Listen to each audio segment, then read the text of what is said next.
नमस्कार दोस्तों, एक बार फिर से स्वागत है आप सभी का मेरे चैनल पर। दोस्तों, पिछले वीडियो में मैंने आपसे कहा था कि मैं आपको सभी 12 ज्योतिर्लिंगों की कथा और इनसे जुड़े रहस्यों के बारे में आगे आने वाले वीडियोस में जानकारी दूंगा। तो आज सबसे पहले ज्योतिर्लिंग श्री सोमनाथ के बारे में जानते हैं।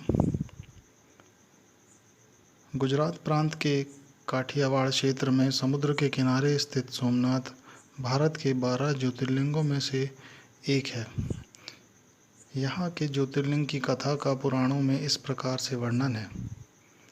दक्ष प्रजापति की 27 कन्याएं थीं, जिनका सभी का विवाह चंद्रदेव के साथ हुआ था, किंतु चंद्रमा का जो समस्त प्रेम और अनुराग था वो केवल रोहिणी के प्रति ही रहता था, जिसके कारण दक्ष प्रजापति की बाकी कन्याएं बहुत अप्रसन्न रहती थीं।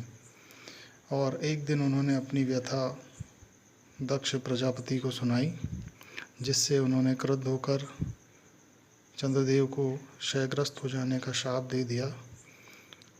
चंद्रदेव के क्षयग्रस्त होते ही पृथ्वी पर सुधा, शीतलता, वर्षण का सारा कार्य रुक गया और चारों ओर त्राही त्राही मच गई। शाप से विचलित और दुखी चंद्रमा ने भगवान शिव की आराधना शुरू कर दी। अंततः शिव प्रसन्न हुए और सोम मतलब कि चंद्रदेव के श्राप का निवारण किया। शाप मुक्त होकर चंद्रदेव ने अन्य देवताओं के साथ मिलकर मृत्युंजय भगवान श्री भोलेनाथ से प्रार्थना की कि आप माता पार्वती जी के साथ सदा के लिए यहाँ निवास करें। तब भगवान शिव उनकी इस प्रार्थना को स्वीकार करके ज्योतिर्लिंग के रूप में माता पार्वती जी के साथ तभी से यहाँ रहने लगे। चंद्रमा का एक नाम सोम भी है, इसीलिए इस ज्योतिर्लिंग को सोमनाथ का नाम दिया गया।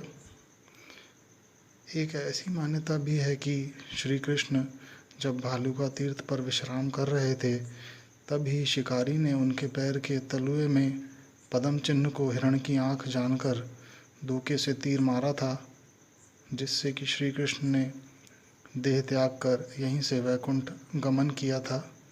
इस स्थान पर बड़ा ही सुंदर कृष्ण मंदिर बना हुआ है। यह लिंग शिव के 12 लिंगों में से पहला ज्योतिर्लिंग माना जाता है। और दोस्तों, यहाँ एक रहस्यमयी चीज़ भी है, जो कि है यहाँ का बाण स्तंभ। इस मंदिर के प्रांगण में बाण स्तंभ नाम का एक स्तंभ है।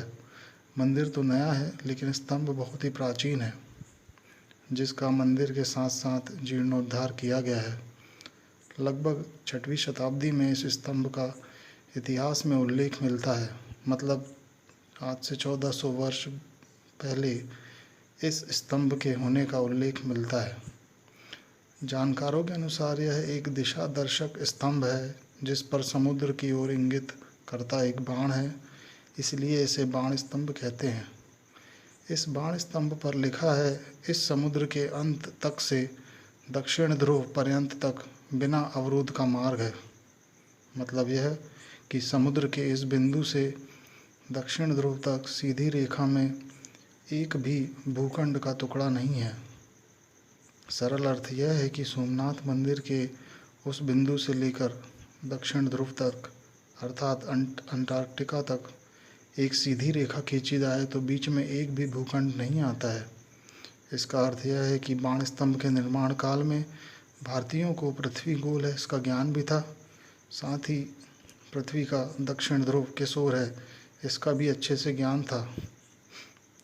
जब दक्षिणी ध्रुव का ज्ञान था तो निश्चित ही उत्तरी ध्रुव का भी ज्ञान होगा। और यह एक बड़ी बात है, क्योंकि यह ज्ञान तो किसी विमान में चढ़कर ही प्राप्त किया जा सकता है, या आजकल ड्रोन कैमरे चले हैं तो वे भी यह बता सकते हैं।